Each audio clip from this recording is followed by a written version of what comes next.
बिस्मिल्लाहिर्रहमानिर्रहीम। नाज़रीन व सामईन अस्सलामु अलैकुम व रहमतुल्लाहि तआला व बरकातुहू। नाज़रीन, मैं हूं आपका दोस्त ग़ुलाम अहमद कादरी और आप देख रहे हैं कादरी क्लास। आज फिर से हम लोग नए ट्रिक के साथ और बच्चियों को कुछ नया बताने के लिए हाजिर आए हैं। तो लीजिए नाज़रीन, आज की वीडियो शुरू करते हैं। ये बोर्ड पर हमने 2 शेर लिखा हुआ है। कलाम आला हज़रत का ये मतला है जिसको आप हजरात भी बखूबी जानते होंगे। वाह क्या जूदो करम है शहे बता तेरा। बच्चियों, आप ये बताएं कि वाह क्या जूदो करम है शहे बता तेरा, ये पूरा शेर हो गया या फिर इसको क्या कहेंगे? क्या कहेंगे? मिसरा। यानी एक लाइन हो तो इसको क्या कहेंगे? मिसरा। मीम स्वाज़िर मिस और रा इन ज़बर रा, मिसरा। इसको क्या कहेंगे? मिसरा। और जब ये दूसरी लाइन इसके साथ जुड़ गई तो अब इसको क्या बोलेंगे? शेर।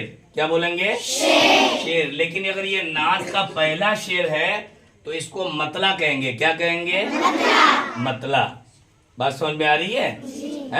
जैसे कोई शायर लोग नात पढ़ने के लिए खड़े होते हैं, बोलते हैं ना कि मतला मुलाहिजा कीजिए, है ना? हाँ, तो मतला से मुराद वही होता है नात का पहला वाला शेर, है ना? तो ये वाह क्या जूदो करम है शहे बता तेरा, नहीं सुनता ही नहीं मांगने वाला तेरा, ये है ना इस कलाम का पहला शेर है। तो उसको क्या कहेंगे? मतला, है ना?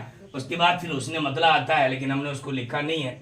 तो आप जो है कम से कम इस बात को जरूर ध्यान में रखें कि अगर एक लाइन हो तो मिसरा और 2 लाइन उसके साथ जुड़ जाए तो वो क्या बन जाता है? शेर। और एक शेर से ज्यादा हो तो उसे क्या कहेंगे? अशार। क्या कहेंगे? अशार। वो कई अशार हो जाएंगे, ठीक है ना? जैसे आपको बज़्म में बोला जाता है कि कम से कम 4 अशार की कैद लगा दी जाती है ना?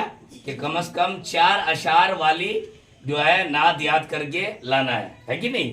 हाँ, नात तो वैसे 4 अशार से और ज्यादा बड़ी होती है, लेकिन कम से कम नात की, है ना, नाते पाक के 4 अशार याद करके आपको आना है। तो अशार कब बोलेंगे? जब एक शेर से ज्यादा हो, ठीक है? अभी एक शेर हुआ, इस तरह से दूसरा शेर हो गया और फिर तीसरा होगा, चौथा होगा, तो फिर एक से ज्यादा हो तो क्या बोलेंगे? अशार। क्या बोलेंगे?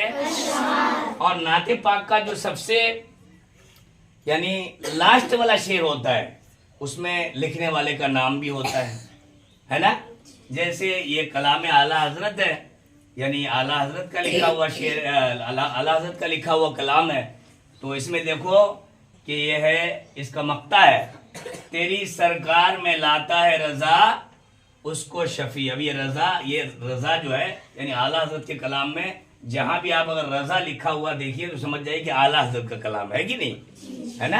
हाँ, तो ये तेरी सरकार में लाता है रजा उसको शफी, जो मेरा गौस है और लाडला बेटा तेरा। तो ये क्या है? मक्ता है। क्या है?